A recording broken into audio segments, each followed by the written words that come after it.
오늘은 4월 20일입니다. 영어 10분 독서하도록 하겠습니다. As they waited for Dorian Gray the next night, Lord Henry and Basil Howard discussed Sybil Vane. Basil had not been happy at the news of Dorian's marriage plans. An actress, he had cried. But Dorian is a gentleman, the grandson of Lord Castlereagh.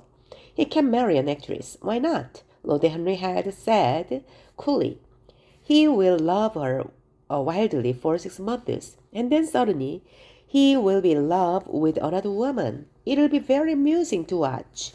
But when Dorian arrived and told the story of his love, Basil became a little happier. You're right, he told Dorian. The woman that you love must be wonderful. I can see already that she's changed you. Yes, said Dorian happily. Yes, Sybil has changed me. From this moment I shall be good. I'll never listen again, Harry, to your dangerous ideas about life and pleasure. Lord Henry smiled. Ah, he said, when we are happy, we are always good. And when we are good, we are not always happy. Basil Hallward shook his head at this, but Dorian laughed. You cut life to pieces with your clever words, Harry. The theater was crowded and noisy, but when Sybil Vane appeared, everyone became silent. She was one of the most beautiful girls that Lord Henry had ever seen. Lovely, lovely, he said softly. But although Sybil looked beautiful, her voice sounded unnatural. She spoke Juliet's words, but there was no feeling in them. Her voice was lovely, but it took away all the life from the words. People in the theater began talking loudly, and after half an hour, Lord Henry stood up and put on his coat. She's very beautiful, Dorian, but she's not an actress. She's not an actress, he said. Let's go. I think that Miss Vane must be ill, and Basil will come another night. Dorian did not look at them. Go away. I want to be alone, he said miserably, and as his friends left, he covered his face with his hands. When the play came to its painful end, Dorian went to see Sybil. I wasn't a very good Juliet tonight, she said, and looked at him with love in her eyes. You are terrible, said Dorian coldly. My friends were bored. I was bored. I suppose you were ill. She did not seem to hear him. Dorian, she cried, before I knew you, the theater was my only life. I thought that it was all true. I knew nothing but shadows, and I thought that they were real. But you've taught me the difference between art and life. How can I pretend to be a Juliet, to feel Juliet's love, when I know now what true love is? Dorian turned his face away from her.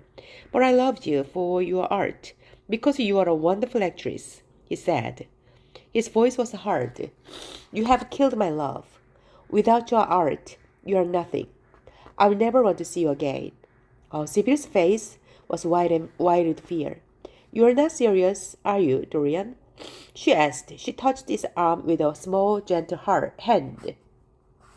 Don't touch me, he shouted angrily.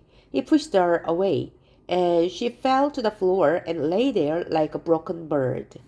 Dorian, please don't leave me, she cried. I love you better than anything in the world. Don't leave me. Dorian Gray looked down at her with his beautiful eyes.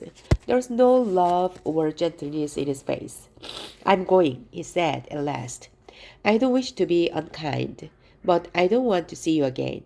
Without another word, he left her. All night, he walked through the streets of London. When morning came, he came home.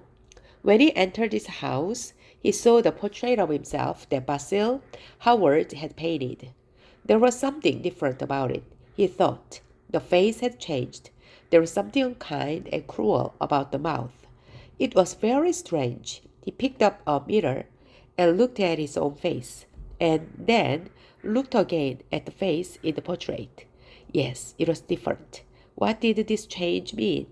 Suddenly he remembered his wish in Basil Howard's house.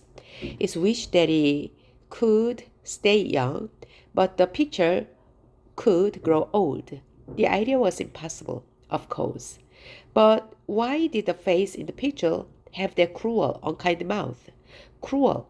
Had he been cruel to Sybil Vane? He remembered her white, unhappy face as she lay at his feet, but she had hurt him, too. No, Sybil Vane was nothing to him now, but the picture watched him, with his beautiful face and his cruel smile. It had taught him to love his own beauty. Would it also teach him to hate his own heart, his own soul? No, he would go back to Sybil Vane. He would marry her. Try to love her again. Poor child, how cruel he had been to her. They would be happy together. He covered the picture and quickly left the room.